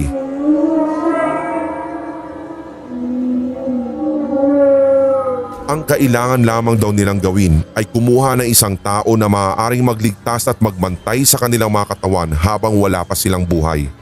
Magbabalik lang daw ang buhay nila pagsapit ng linggo ng pagkabuhay. Kailangan daw nila itong gawin taon-taon kung gusto nilang mabuhay pa ng walang hanggan dito sa mundo at para hindi na mangyari ang kamatayang naghihintay sa kanila na ibinigay ng mangkukulam. Ang isa pang bilin ng demonyo ay huwag daw silang hihingi ng tulong sa mga kamag-anak o kakilala nila. Kailangan ay walang kaugnayan o koneksyon sa kanilang pamilya ang tao na magbabantay o magliligtas sa kanila. Bawal din kumuha ng higit sa isa. Iyon ang magsisilbing kapalit ng panghabang buhay na pananatili nila rito sa mundo. Kailangan din daw nilang palitan ang kanilang mga pangalan. Kaya naman kahit mahirap, sinunod na mag-asawa yon. Magmula rin noon, ibang pangalan na ang ipinakikilala nila sa ibang tao. Si Josephine ay nagpakilala na bilang si Carmina. Si Melfino naman ay nagpakilala bilang si Fidel. Habang buhay nilang paninindigan iyon upang kontrahin ang sumpa ng mangkukulam sa kanila. Kaya naman napilitan na lang silang kumuha ng katulong sa bahay nila sa probinsya para magsilbing tigapagligtas nila tuwing sasapit ang sumpa sa kanilang katawan. Lalo sa araw ng Biyernes Santo at Sabado de Gloria.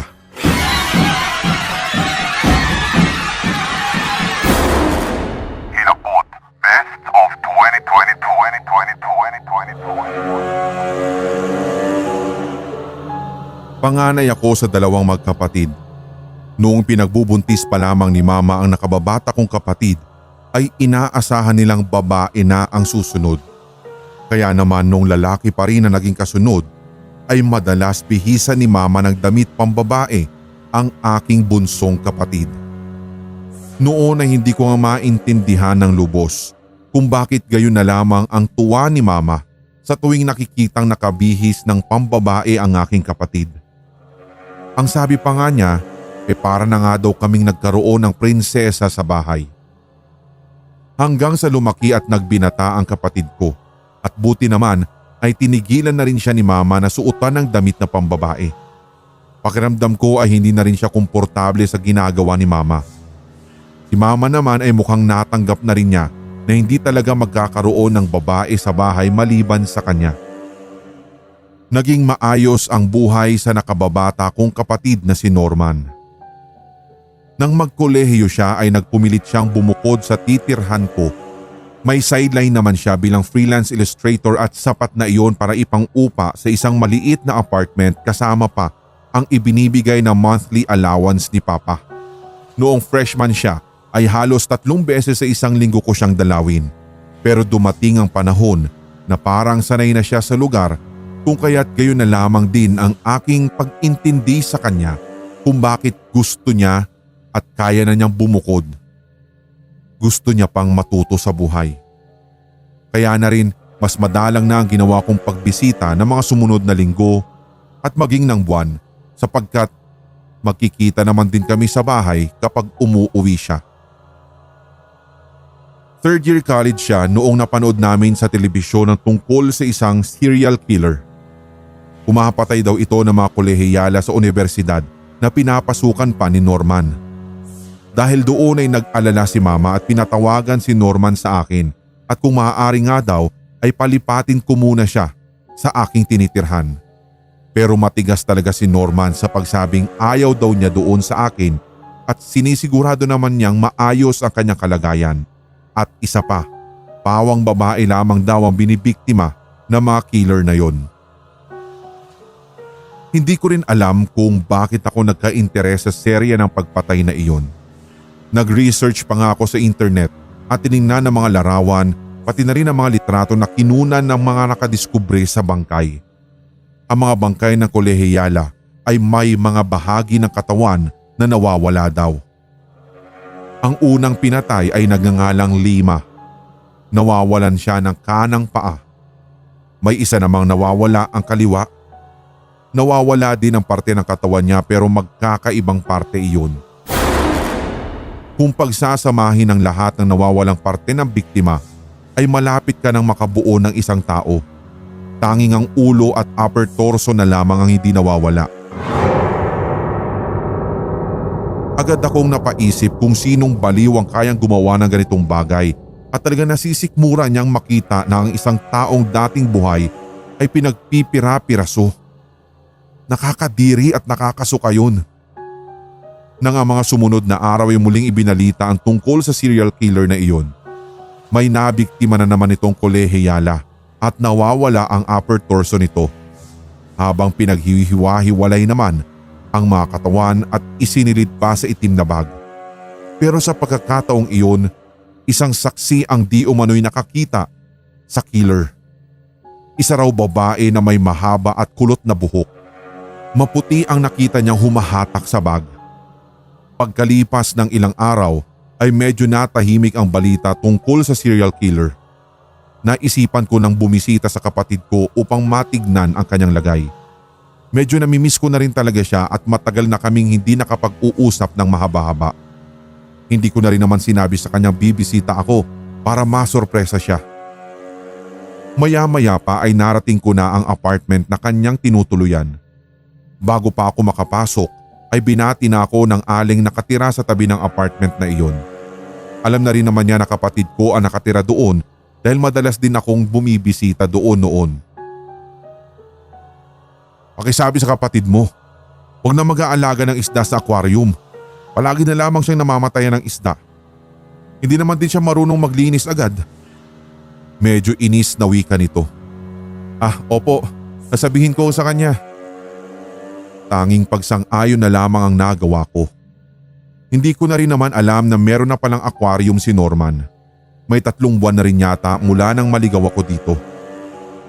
Kumatok ako sa pintuan ng apartment na iyon at tinawag ko pa ang ngalan niya dahil parang hindi niya narinig ang pagtawag ko nung una. Nilakasan ko na ang pagkatok sa pinto hanggang sa marinig ko sa kabila na, "Sandali!" At pagbukas niya ng pinto ay naamoy ko na ang sinasabing amoy ng matandang babae sa baba.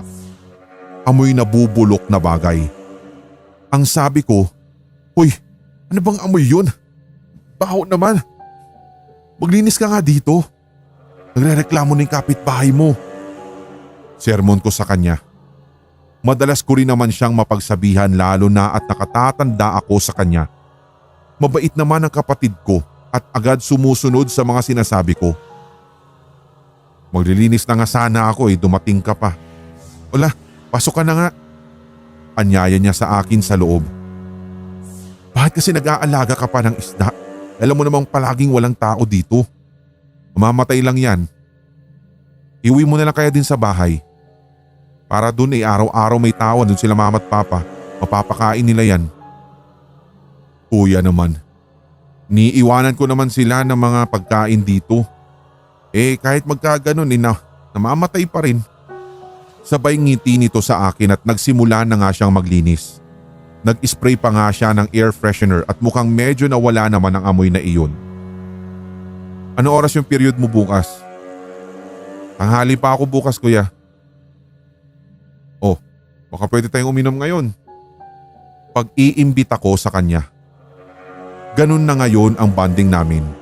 Sinigurado ko muna na tanghali pa nga ang pasok niya bago ko siya yayaing uminom. Ayaw ko rin naman kasi na maging masamang impluensya sa kanya. Ako na bumili ng alak na iinumin namin. Ayoko naman din na mabawasan pa ang budget niya. "Oh, may ulam ka pa ba dyan?" Tanong ko sa kanya para kung sakasakali ay hindi na rin ako bibili pa ng pulutan. Ilang saglit pa ay nagsimula na rin kami sa inuman. Sa totoo lang ay hindi masyadong sanay uminom ang kapatid ko. Mababa ang tolerance nito sa alkohol at madaling malasing. At gaya nga ng inaasahan, wala pang ang 10 shot ay iba na ang tingin nito. Matapos pa ang ilang tagay ay bagsak na ito kung kaya't pilit kong ginigising siya dahil ayaw ko siyang bitbitin papunta ng kanyang kwarto pero ayaw naman niyang magising. Naalala ko nga pala na kailangan ko ng yelo kung kaya't tumungo ako sa ref niya. Ang ref na iyon ay regalo pa ni mama sa kanya para daw hindi siya mapapanisa ng pagkain. Sayang nga naman ang pagkain kapag napapanis. Pagbukas ko ng ref niya ay may nahulog na bagay doon. Gumulong ito pababa ng mesa. Dahil na rin sa lasing na ako ay hindi ko kaagad nahanap yun. Hinapakapa ko pa iyon at nang tamaan ng kamay ko ay agad ko iyong hinatak. Gulat na gulat ako na makitang isa iyong ulo ng tao. Hindi ko alam kung bibitawan ko iyon o ibabalik na lamang sa ref. Agad ko iyong ibinalik doon sa loob at sinilip ko si Norman. Tulog na tulog pa rin ito.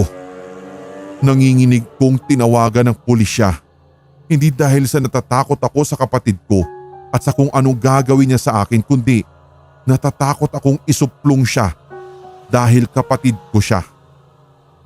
Pero dahil sa pagpapalaki ng aming mga magulang sa amin, nagdesisyon na rin ako na i-report ang nangyari. Naaresto nga si Norman ng gabing yun. Dumating din ang mga magulang namin at hindi ko napigilang umiyak dahil sa ginawa ko. Sa pag-iimbestiga ng mga pulis ay naikabit nila ang kapatid ko sa serya ng mga pagpaslang sa kanilang universidad.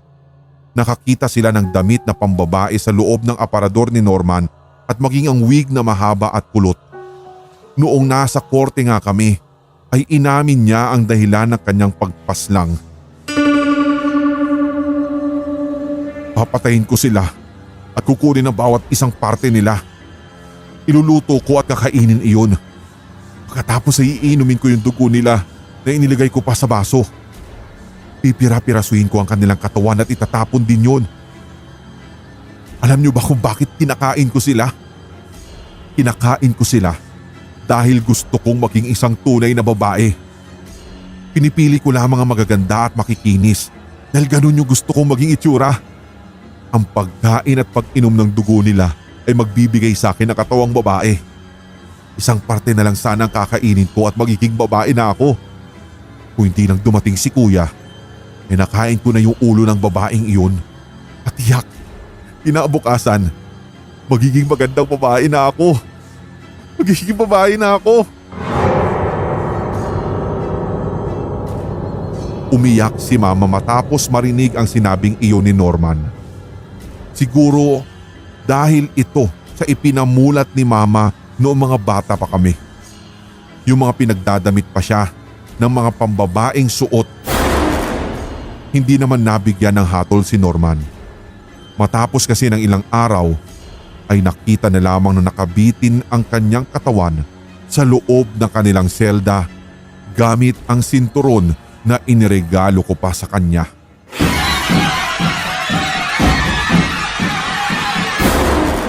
Hilabot, Best of 2020.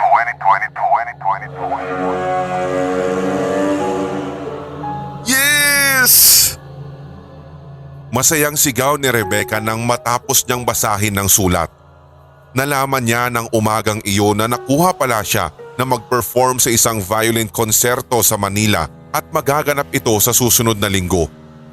Matagal niya na itong pinapangarap sapagkat hakbang niya ito upang maging katulad na niya ang kanyang mga magulang na mga respetado at kilalang mga individual sa larangan ng performing arts.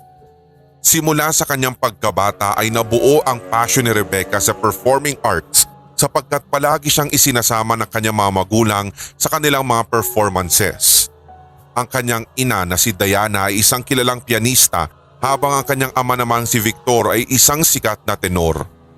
Sa murang edad pa lamang ay natutong mag-violin si Rebecca gawa ng may kilalang private music tutor ang kanyang mga magulang at mula noon ay patuloy na niyang hinasa ang kanyang natural na talento sa musika. Mukhang nakuha ang anak ko wika ni Diana na nakadungaw mula sa pinto ng silid. Oo ma, ako yung napiling mag-solo violin sa konserto sa Manila next week. Ang saya-saya ko talaga ma, hindi ko ina-expect to. Wow, bravo, that's my girl. Tinig naman ni Victor nang pumasok sa kwarto. Halika, you deserve a treat. Let's celebrate. Yes, love you daddy. I love you mommy.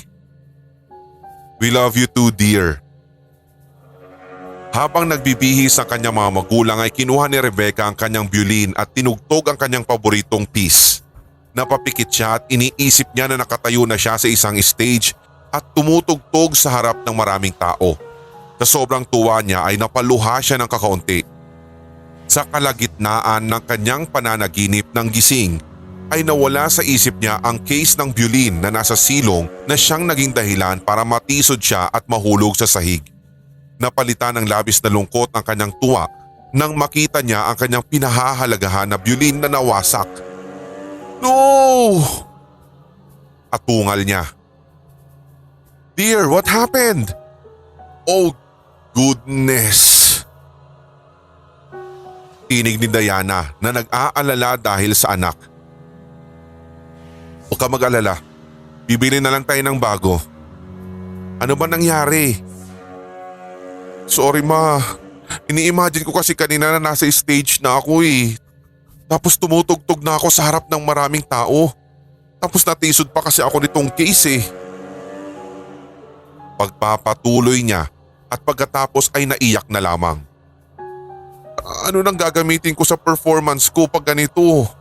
That was my prized violin. Dear, shh. Dali na lang natin sa mall and then we'll see if we can find a place to have it repaired, okay? Wika naman ng kanyang ama habang kinakalma ang anak. Bumiyahe ang pamilya patungo sa isang super mall ngunit sinalubong sila ng mabigat na traffic. Dad, wala bang ibang place para makabili tayo ng bagong violin? Halos magta-3 oras na po tayo naka-stuck sa traffic. Gusto ko na po mag-practice para sa performance ko. Relax dear. May alam akong lugar. Pero don't expect them to fix your violin. They should be selling some good ones.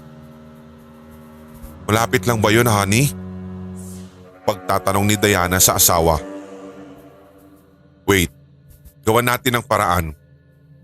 Ayaw mo ba talagang bumili na lang tayo ng bago? Napakunot ng noo si Rebecca sa sinabi ng kanyang ama. Ang nais niya kasi ay ipaayos na lamang ang nasirang violin sapagkat may sentimental value ito sa kanya. Pero napahinga na lamang siya ng malalim at sinabing, sige po dad, kung yun po yung mas dapat para makapag-practice ako sige na po. Nilock ni Victor ang kanyang cellphone at nagsimulang maghanap ng ibang daan. Lingid sa kaalaman ni Diana at Rebecca ay dadalhin sila ni Victor sa isang lumang antique shop. Dati na siyang nakapunta dito at sa kanyang pagkakatanda ay may nakita siyang mga musical instruments doon at kabilang na nga ang mga violin. Oh God! Wika ni Victor sa kanyang isipan. Sana naman maayos pa yung mga binibenta nila doon. Kesa naman kasi maghintay pa tayo na pagkatagal-tagal dito sa traffic. Baka pagdating natin sa mall sarado na.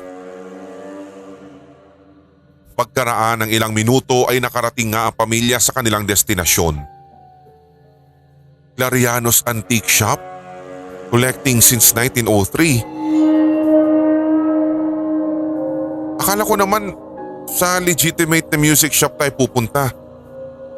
Wika ni Diana sa asawa na bakas sa kanyang muka ang pagkabigo. Dear, napadaan na ako dito before. Alam ko na meron silang binibenta mga kahit lumang mga violin. Ay, sambit ni Rebecca bago padabog na isinara ang pinto ng sasakyan. See, pati anak mo disappointed. Sabi ni Diana. Unless gusto mong maipit tayo sa traffic, ikita mo naman yung anak natin, di ba? Kailangan niya mag-practice. At isa pa, baka kung tumuloy pa tayo nga sa super mall, sarado na. Bahala ka na nga. At pagkatapos ay nanahimik na lamang si Diana at sumunod sa kanyang anak na papasok na sa antique shop. Umalingaw-ngaw ang tunog ng call bell. Hello? Tao po. Sabi ni Victor habang naghahanap ng pwedeng mag-assist sa kanila. Samantalang si Rebecca naman ay ilang beses na iniikot ang kanyang paningin sa antique shop. Sa totoo lang ay nagulat din siya sa laki ng shop na iyon sapagkat napakaliit lang ng entrance papasok dito. Sa isang banda, nakita nga niya mga lumang muebles na masasabi niyang nanggaling sa magkakaibang mga siglo. Sa ibang banda naman ay nakakita siya ng isang napakalaking estante na nakapaloob sa salamin. Puro mga lumang instrumento na animoy yari sa tanso. at napansin nga niya ang iba't ibang mga klase ng violin na nakalagay dito. Ano ba yan? Ang luluma naman ng mga violin na to. Parang pangpipitsugin lang eh.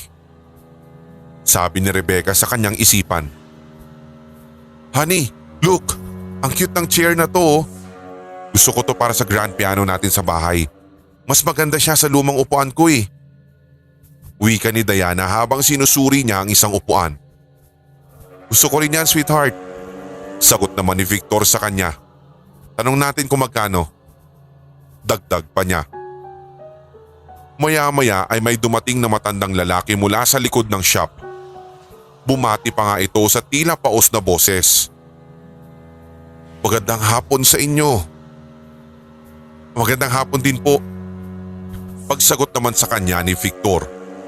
Hindi na nga nagpatumpik-tumpik pa ang mag-asawa at tinanong kung magkano ang nakikita nilang upuan. Sagot naman ng matanda.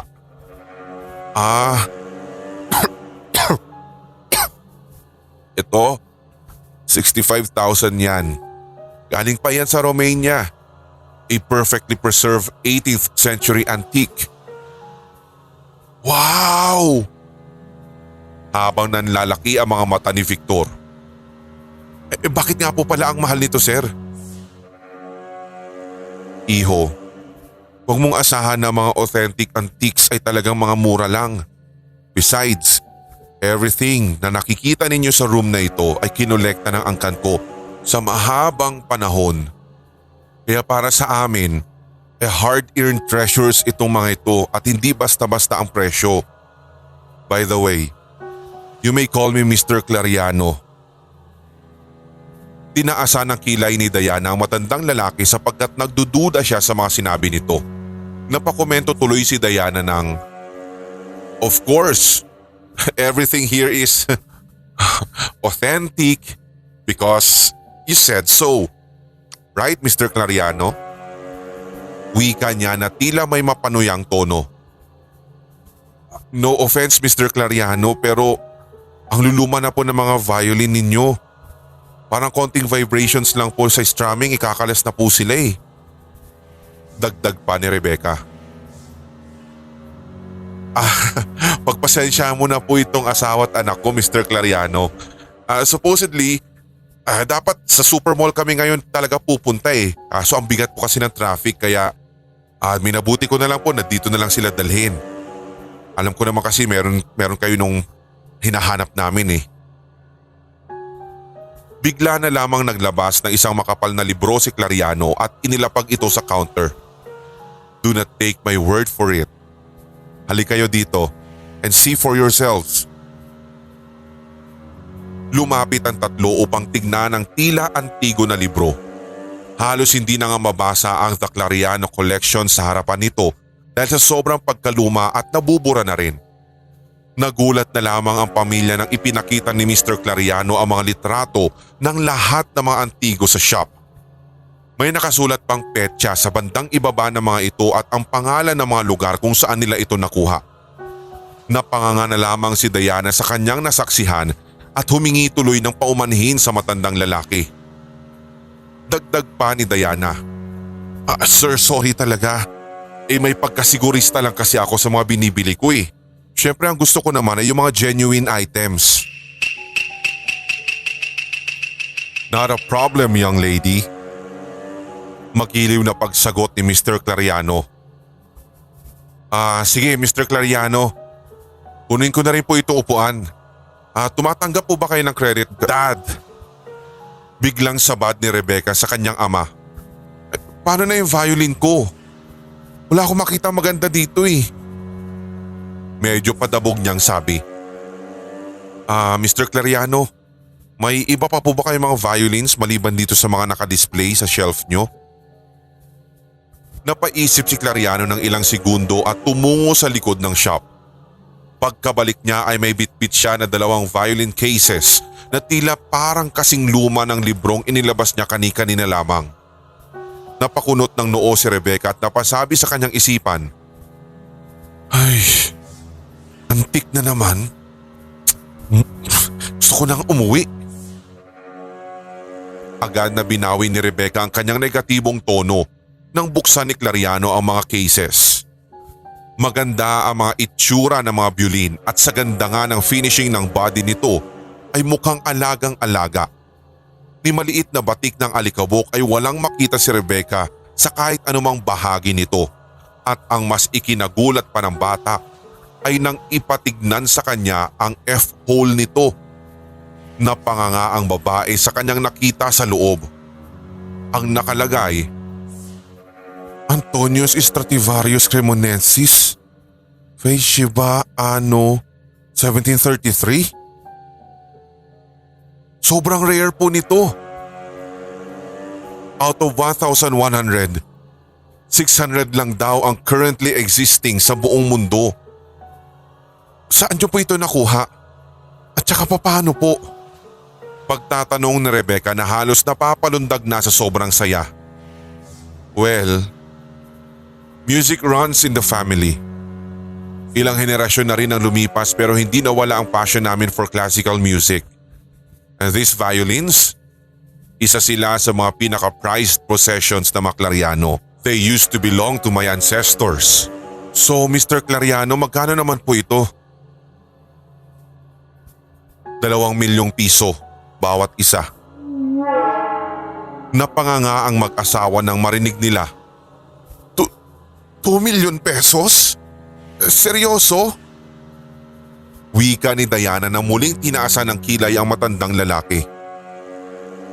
Young lady, tulad ng sinabi ng anak nyo, sobrang rare ng mga ganitong klaseng violin. My family went through a lot para lang makakuha ng mga priceless collections na nakikita nyo ngayon dito sa shop ko.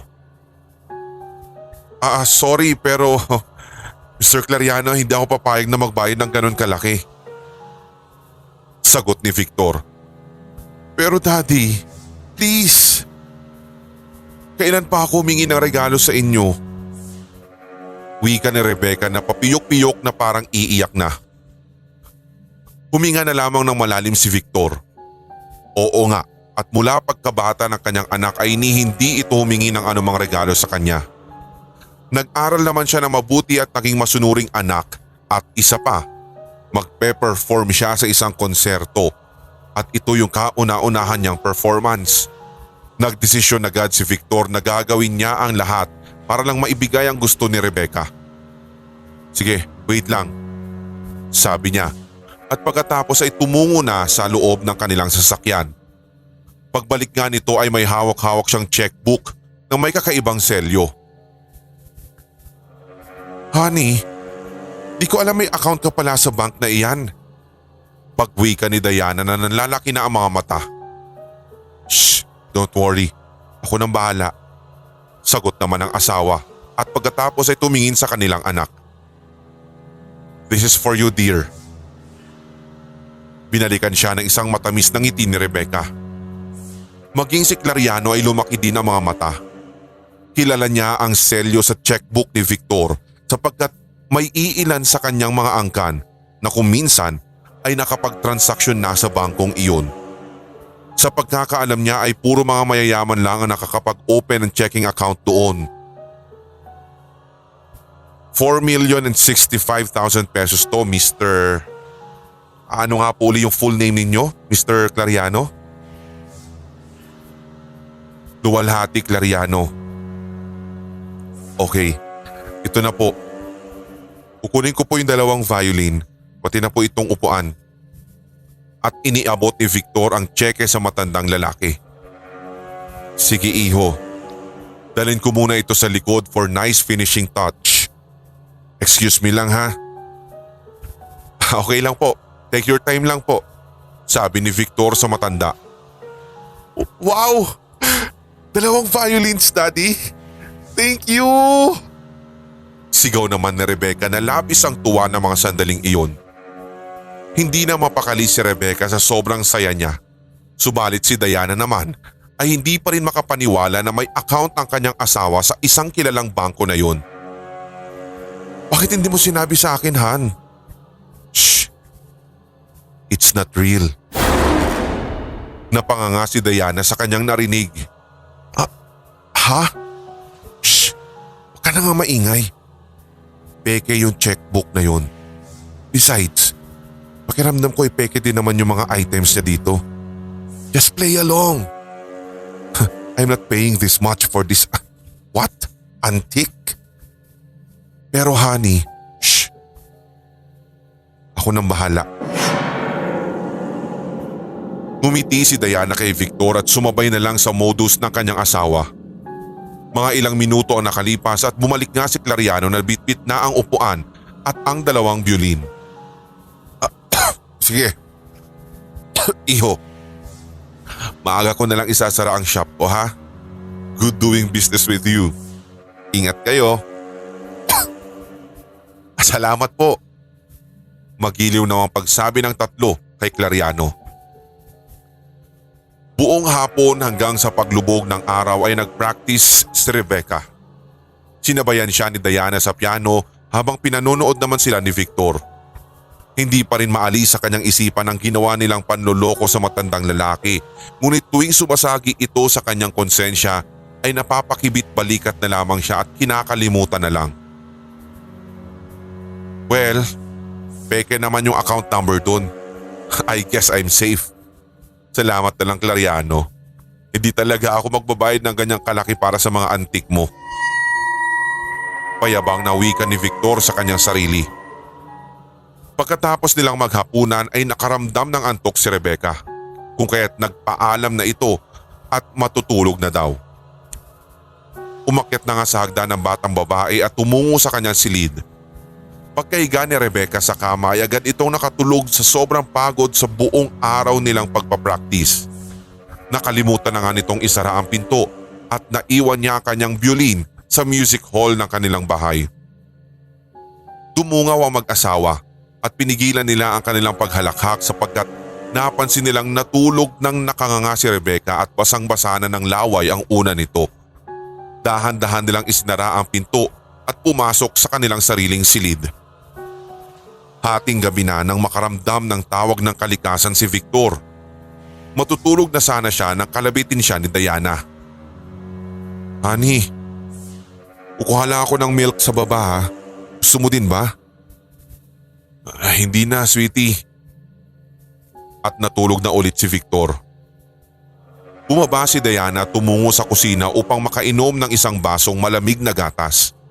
Pagkapatay niya ng ilaw, paakyat na siya sa hagdan nang bigla na lamang siyang nakarinig ng isang tunog. Ikinagulat niya iyon sapagkat hindi siya magkakamaling galing sa piano ang tunog na iyon.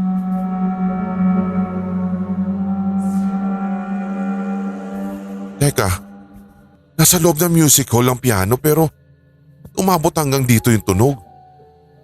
Lakas naman ang pumindot nun. Pagtataka ni Diana. Nang may iilang hakbang na lang si Diana mula sa music hall ay tumunog muli ang piano. Sinundan ito ng strum ng isang violin. Pinagpawisan ng malapot ang babae habang unti-unti siyang lumalapit sa pinanggagalingan ng tunog sapagkat sa puntong iyon ay hindi na pangkaraniwan ang mga tonong naririnig niya mula sa kanilang music hall. Goodness, ano ba namang note progression yan? Nakakatakot. Parang nanggagaling sa ibang mundo. Wika ni Diana sa kanyang isipan. Hanggang sa, Rebecca? Rebecca, tama na yan at gabi na. Tinatakot mo ako. At biglang tumigil ang mga tunog. Walang marinig si Diana kundi ang kabog ng kanyang dibdib ng mga sandaling iyon. Lumiko siya pabalik sa hagdan nang biglang may pumasok sa kanyang isipan. Teka, kung si Rebecca yan, bakit tumutunog din ang piano? Hindi nga pala siya marunong nito. At lalong binalot ng hilakbot si Diana dahil sa tanong niyang iyon sa sarili. Pagkalingon ni Diana sa direksyon ng music hall ay laking hilakbot niya nang may makita siyang tatlong lalaki sa kanyang harapan. Makaluma ang pagkakaayos ng kanilang mga buhok at nakasuot pa ng barong. Hawak ng dalawang lalaki ang dalawang violin ni Rebecca habang ang isa na may nakaupo sa upuan ni Diana at may hawak na kawad ng piano sa kanyang kanang kamay. Halos panawa ng ulirat si Diana nang mapagtanto niyang walang paa ang mga ito at nakalutang lamang sila sa ere. Unti-unting lumapit kay Diana ang tatlong espiritu. Napako ang kanilang mga mata sa babae at bakas sa mga mukha nila ang nakakakilabot na galit. May nakasisindak na ilaw na nagmumula sa kanilang mga mata. Sa sobrang takot ay hindi na makaalis sa kanyang kinatatayuan si Diana. Bigla na lang ay hinatak ng pagkalakas-lakas ng multong pianista ang buhok ni Diana patungo sa kusina. Walang nagawa ang babae kundi sumigaw ng ngalan ng kanyang asawa at anak at ang salitang tulong. Nagising tuloy si Victor nang marinig niya ang sigaw ng kanyang asawa. Agad siyang umalis sa kama tumungo sa direksyon na pinanggagalingan ng sigaw. Bumaba siya ng hagdanan at dumiretso sa kusina. Walang makita si Victor kaya nangapa siya sa dilim para hanapin ang switch. Sa kanyang pangangapa ay parang may nabangga siyang tao sa gitna ng dilim. Pero sigurado si Victor na ang asawa niya ang kanyang nabangga sapagkat nakilala niya ang texture ng pajama nito. "Sweetie, nasan ka?" Pag-aalalang tanong ni Victor.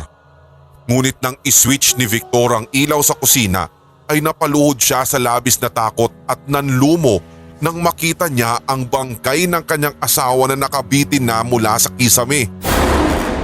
May pulang likido pang tumutulo mula sa leeg nito dahil sa higpit ng pagkakatali ng kawad ng piano mula rito. Hindi alam ni Victor ang kanyang gagawin kundi napasigaw na lamang siya at kasabay nga noon ang isa ring nakaririnding sigaw na nagmumula naman sa kwarto ni Rebecca. Dahil doon, tila nabuhay ang kanyang parental instincts kung kaya tumayo na agad si Victor at madaling tumakbo patungo sa silid ng anak. Tinulak niyang pabukas ang pinto at napatigil na lamang siya nang makita niya ang tatlong espiritong nakapalibot sa kama ni Rebecca. Lumingon ang mga ito sa kanya at binigyan siya ng mga nakakakilabot ng ngiti bago ibalik ang tingin kay Rebecca na umiiyak na ngayon sa sobrang hilakbot. Hawak ang dalawang violin at ang antigong upuan ay pinaghahampas nila ang kaawa-awang bata na walang magawa kundi sumigaw ng saklolo. Sa sobrang lakas ng hampas ng mga ito, kitang-kita pa ni Victor ang pagtalsik ng sariwang pulang likido sa iba't ibang bahagi ng silid na nanggagaling sa katawan ng anak. Hanggang sa bigla na lamang tumigil ang sigaw ng bata. Pero tuloy-tuloy pa rin ang tatlong espiritu sa kanilang ginagawang paghampas. Napaiyak na lamang si Victor sa kanyang nakikita at tila napako ang kanyang mga paa sa kinatatayuan. Wala siyang nagawa hanggang sa bigla na lamang tumigil ang tatlong espiritu at sabay-sabay na lumingon sa gawin ni Victor. Ang isa pa'y nagwikang, "Ikaw na ang susunod." Napabalikwa si Victor papunta ng hagdan. Nasa kalagitnaan na siya nang makaramdam siya ng mga malalamig na kamay na humawak sa kanyang mga paa. Kinaladkad siya paakyat ng hagdan, sanhi ng pagdugo ng kanyang ilong. Ibinitin siya sa ere ng mga espiritu at sinimulang sakalin. Ang sabi ng ikalawang espiritu, "Niloko mo ang pamilyang Clariano. Ngayon, ikaw ay magdudusa." Sa gitna ng hallway ng bahay ay nagkaroon ng isang malaking butas sa lupa. Nakita ng mga mata ni Victor ang kasidhian ng mga apoy na nagmumula sa butas na iyon. Naririnig din niya mula doon ang mga sigaw at panaghoy ng tila libo-libong kaluluwa. Bukod pa dito ay nakita niya ang kaluluwa ng kanyang asawa at anak na ngayon sumisigaw ng, "Kasalanan mo to! Kasalanan mo to! Sumama ka na sa amin at nang maramdaman mo ang paghihirap namin dito. Wag! Wag! Patawarin niyo ako! Nagkamali ako! Isusuli ko na lahat ng ninakaw ko. Huwag niyo akong ihagis dyan. Parang awa niya na. Wag! Wag! Pagmamakaawa ni Victor. Subalit, huli na ang lahat, mortal. Wika ng ikatlong espiritu sa kanya. Pilit na nagpupumigla si Victor mula sa mahigpit na pagkakahawak ng mga multo ngunit huli na ang lahat ng ihulog na siya sa bunganga ng impyerno. Wala na siyang nagawa kundi ang sumigaw habang patuloy ang pagkahulog patungo doon.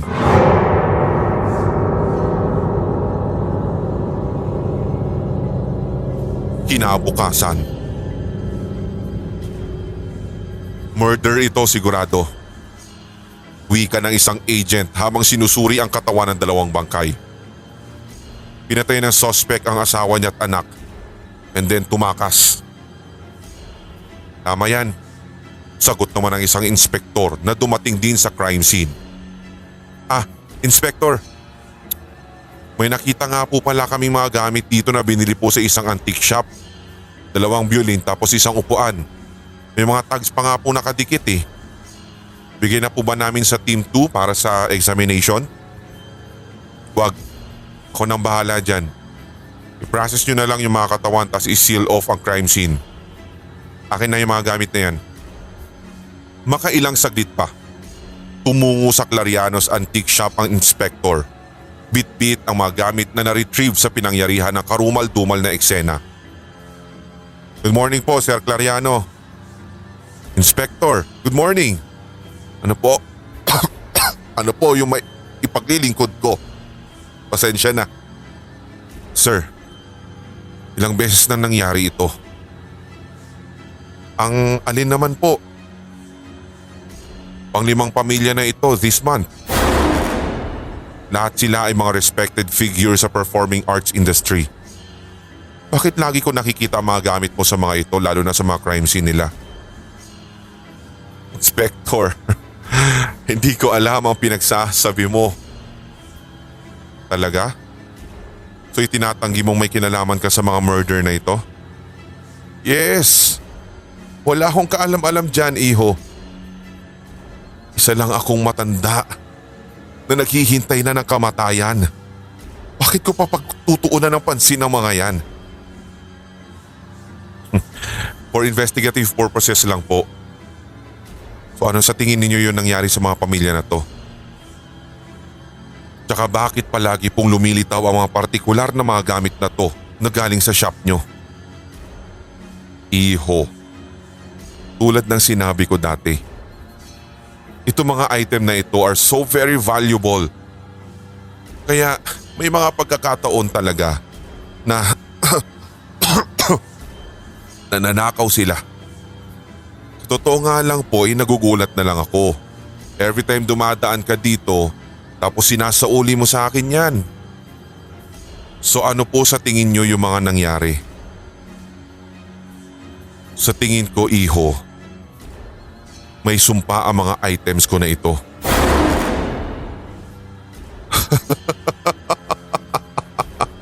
Ano? Sumpa? Na basta't ninakaw sa'yo ang mga gamit na to, ay babalik at babalik sila sa'yo. Ibang klase. Sir naman. Sana naman naging matino kang kausap. Okay. Sasakyan ko yung sinabi mo. Well, nasaan yung taong sinabi mong naglagay ng sumpa sa mga items at nang ma-interrogate ko nga? Papirong sabi ng inspektor. Ngunit napalitan ang kanyang tuwa ng takot nang biglang magsara mag-isa ang store shutter sa likod niya. Binalot siya ng takot nang biglang nagsilutang sa ere ang iba't ibang mga gamit sa loob ng shop. Unti-unting nagpakita sa inspektor ang dose-dose ng mga kaluluwang Clariano na ngayon nakapalibot na sa kanya. Hanggang sa... So, paasar na panimula ni Clariano sa namumutla ng inspektor. Gusto mong makausap ang taong nagsumpa sa mga gamit na ito? Kausap mo na siya ngayon.